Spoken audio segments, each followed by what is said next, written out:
네, 이번에는 국민의힘으로 가겠습니다. 황우여 공동선대위원장 전화로 만나보겠습니다. 나와 계시죠?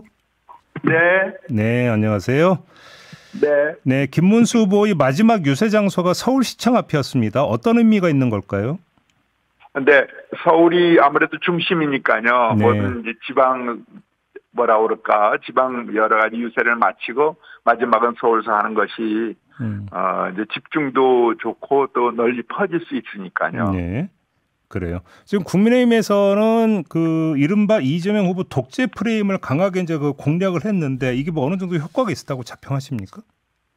네, 최근에 정치적인 동향의 문제가 국회 독주 때문에 일어난 일들이 많잖아요. 네. 그래서 그런 부분과 아울러 또 이제 사법부에 대한 여러 가지 견제하는 그러한 모습들이 네. 상권 분립이나 이런 데서 앞으로 국가에 우려되는 점이 있다 해서 그 점을 지적하게 된 것이죠. 그래요. 그게 좀 유권자들에게 일정하게 호소가 됐다고 보십니까? 그렇습니다. 자유민주주의의 훼손 부분에 대한 우려가 많이 있기 때문에 그 점에 대해서는 분명히 유권자들에게 지적을 해야 되고 또 그것이 대비가 되겠다 생각을 했습니다. 알겠습니다. 이 선거 막판에 불거진 이슈가 몇 가지가 있는데요. 일단 리박스쿨 댓글 공장 의혹은 어떻게 평가하십니까? 글쎄, 별로 뭐 후보 연계점이나 모든 점에서요. 하나의 부분적인 일이 아닌가 싶은데 나중에 수사해서 밝혀지겠죠. 그래요. 근데 이제 민주당에서는 계속 김문수 후보와 연관성을 계속 집중적으로 제기를 해왔는데 이게 근거 없는 공세라고 그렇게 평가하시는 걸까요? 그렇습니다. 뭐 댓글에 대한 부분도 있지만 또 말실수 부분이라든지 여러 가지 이제 불거진 것들이 있지 않습니까? 네. 그런데 이제 저희들은 그런 말실수로 치부하지 아니하고 그것은 본심이 나타난 거 아니냐 해서 그 부분을 집중적으로 이야기를 했죠. 근데 많은 여러 가지 부분적인 일들은 사건 사고가 일어났는데 아마 유권자들은 그런 것보다는 더 깊숙한 문제, 진실 때냐 아니면은 정직하냐, 또 얼마나 깨끗하냐 이런 우리가 바라는 이상적인 국가형 그야말로 깨끗하고 정직한 나라, 그리고 일만 열심히 하는 나라, 그리고 무엇보다도 통합을 이룰 수 있는 인물이 누군가, 이런 부분이 아마 묵직하게 밑바닥에서는 결정을 보지 않을까 싶습니다. 조금 전에 조승래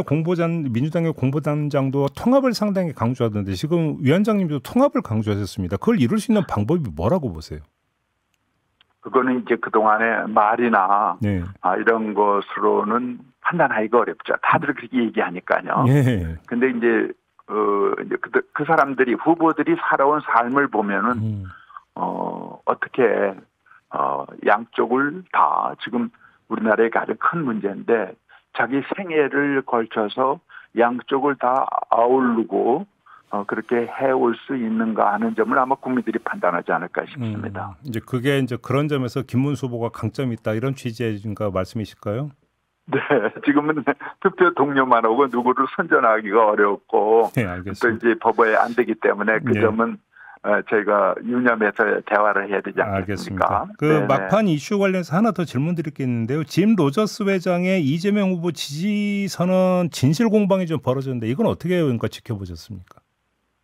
그래서 그런 부분도 모두 이제 아마 국민들은 그 표면적인보다도 그러한 진실성 그리고 어떠한 이번에 국민들이 가장 큰 쟁점으로 하는 것이 부패했느냐 깨끗했느냐 진실하냐 허위냐 이런 아주 근본적인 가치관의 대립으로 많이들 보더라고요. 그래서 그렇게 해서 그 선상에서 판단되지 않을까 싶습니다. 어제 신동욱 선대위 대변인 단장이 수도권 2030 남성층에서 골든 크로스가 이루어졌다라고 주장을 했어요. 근데 민주당은 이거 허위 사실 공표다 이렇게 지금 그 주장을 하고 있는데 어떤 말씀 주시겠습니까? 네, 그래서 그런 부분은 이제 서로 조심해야 되지만 사실 이제 김문수 후보의 경우에는 이제 선거운동 기간이 워낙 짧았잖아요. 그래서 그런 맨 처음엔 뭐 아주 별로 국민들이 알지도 못하고 또 지지세가 형성이 안 됐는데 시간이 갈수록 결국은 선택의 문제니까요. 네. 그래서 집중적으로 상승되는 그런 현상이 나온 건 사실 아니겠어요. 네. 그래서 그런 부분을 지적한 것으로 보시면 되겠습니다. 그러면 지금 그 위원장님의 자체 진단에 따르면 막판 상승 기류가 있었다 이렇게 지금 보시는 겁니까? 그거는 이제 저희들 측에서는 분명하다고 생각해요. 분명하다? 네. 물론 뭐 여기서 구체적인 수치는 언급을 하시면 안 되고요. 그런 건 지금 하면 안 됩니다. 아무튼 그렇게 이제 파악하고 있다 이런 요지의 말씀이실까요? 네네네. 그러면 언론에서도 많이 나오는 지적되는 부분이고 네. 우리가 유세를 보면 느끼지 않습니까? 그래요. 네. 지금 그러니까 이 현장에서 네. 유권자 국민들의 투표 관심도 이게 궁극적으로 네. 투표율로 이제 수렴이 되는 거 아니겠습니까? 그렇습니다. 투표율이 어느 정도 나올 거라고 전망을 하세요? 저는 이번에 좀 높으리라고 봐요. 왜냐하면은 여러 가지 격변 속에서 치러지는 선거기 때문에 네. 이제 그런 것을 다 말끔히 이제 딛고 넘어서서 새로운 밝은 미래를 과연 누가 네. 해나갈 수 있을까? 그리고 그것이 얼마나 진실되고 진정성이 있느냐 이 점을 우리가 늘 투표하고 나면 대통령에 대해서 잘못 찍었다 하는 얘기들이 있잖아요. 예. 그래서 그런 부분을요. 이번에는 다시는 이제 제대로 된 대통령, 그야말로 국민이 존경할 수 있고 예. 나라를 올바로 이끌 수 있고 또 세계에 나가서 당당할 수 있는 대통령을 누군가 뭐 이 점을 뭐 저희들은 지금 많이 강조하고 또 국민들이 관심을 많이 보였습니다. 그 이전 두 번의 대선의 투표율이 모두 77%대였거든요. 네. 이번에는 어떻게 그거보다는 더 나올 거라고 전망을 하세요? 저희는 네 그렇게 기대합니다. 아 그래요? 네. 77%보다는 더 높을 거다. 이제 국민들이 이제 참정권에 대한 인식이 우리나라 참 강하잖아요. 네, 그럼요. 예. 네, 그리고 우리게 작은 토지 국토 면적의 집중적인 인구기 때문에 아마 이번에는 특히 대통령 잘 뽑아야겠다는 생각들이 많으실 거예요. 그래요. 그럼 아까 네. 이제 상승 기류를 언급을 해주셨는데 지층 결집은 이미 다 완료가 됐다고 혹시 이렇게 평가하시는 걸까요? 저희는 이제 돼가는 중이라고 봐요. 돼가는 중. 네. 그런데 네. 이제는 어차피 결전의 날이니까요. 네. 다들 이제 결심들 하시고 이제 하시겠죠.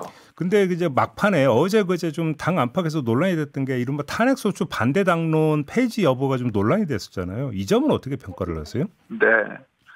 그런 부분은 우리가 이미 다 명확히 했기 때문에 네. 일부의 저희 당이 뭐 예전에 공화당부터 많은 당의 여러 가지 면면들이 다 모여 있기 때문에 네. 그 부분에 대해서는 그 다양성을 우리가 인정해야 되고 그렇습니다. 이제 어느 한쪽만 이렇게 하다가는 네. 우리 당을 이해할 수가 없어요. 그렇기 때문에 저도 당대표를 했습니다마는 모든 이야기하는 거를 좀 내놓고 네. 그 대신 토론하고 결론 나면은 따르고 이런 것이 저희 당의 특징입니다. 일사불란하거나 또는 일방적인 거는 저희 당에서는 그렇게 볼 수가 없죠. 네. 그러면 네. 오늘 치러지는 대선 본투표와는 무관하게 이 네네. 선거가 끝난 뒤에라도 혹시 이것이 네. 좀 당 안에서 뭔가 토론에 다시 회부돼야 된다 혹시 이렇게 생각하시는 걸까요? 그러면요. 우리는 이제 계속 토론하고 네. 또 정말 다양해요. 저희 당은요. 그래요. 네. 단일화가 결국은 무산이 되는데 좀 아쉬우신가요, 위원장님? 그렇지는 않습니다. 이제 그런 과정에서 우리가 폭넓게 다 모두 받아들이겠다 이렇게 얘기한 것이지 네. 그것을 아주 연연하거나 네. 거기에 모든 것을 우리는 우리 표로 나간다 이런 생각을 늘 하고 있습니다. 그래요? 네. 알겠습니다. 김문수 후보는 어떻게 이제 오늘 하루 종일 이제 그 자택에 머무르는 이런 계획인가요? 모르겠어요. 그러게요. 지금 네. 어차피 이제 선거운동 전화도 선거운동은 이제 끝났지만요. 그렇죠. 네네 여러 가지. 네, 전화도 하시고 예. 또 여러 가지 구상도 하시고 네. 그러겠지 않을까요? 네. 그 이제 보통 이제 그 통례로 보면은 이제 후보 같은 네. 경우는 이제 당사에 이제 나오는 시점이 보통 이제 당선 윤곽이 드러났을 때거든요. 네. 이제 김문수 후보 같은 경우도 그렇게 보면 되겠죠, 아무래도. 그러면 네. 그때가 이제 되면 이제 당사에서 어떤 식으로 이제 메시지를 발표할 거다 이렇게 이제 이해를 하면 될 것 같네요. 네. 알겠습니다. 위원장으로서 유권자에게 조금 호소의 말씀을 주신다면 어떤 말씀을 주시겠습니까? 아이고, 네. 저희는 당을 지금 내세울 수가 없어요.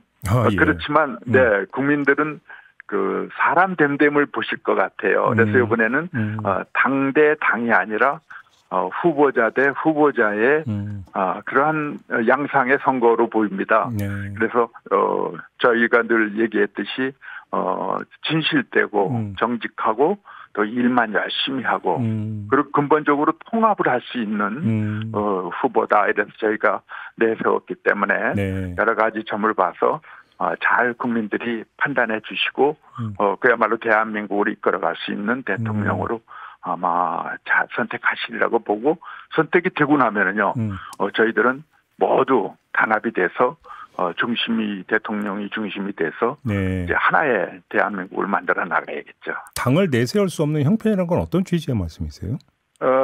여러 가지 점에서 저희 당세도 그렇고요. 또 그다음에 아직도 당이 이제 사실은 완전히 하나 된 당이라고 보기 어려운 모습이 있거든요. 네. 그리고 또 이제 당을 보고 찍는 것보다는 당이야 뭐 늘 그랬지 않습니까? 그리고 대통령이 어떤 사람이냐가 굉장히 중요하기 때문에 그런 어떻게 보면 인격화된 권력이 대통령제이기 때문에 어느 나라나 대통령 후보를 보고 선택을 합니다. 후보에 좀 주목해달라 이런 취지의 말씀이시네요. 네. 알겠습니다. 자, 오늘 말씀 여기까지 듣겠습니다. 고맙습니다. 감사합니다. 위원장님. 감사합니다. 황우여 국민의힘 공동선대위원장이었습니다.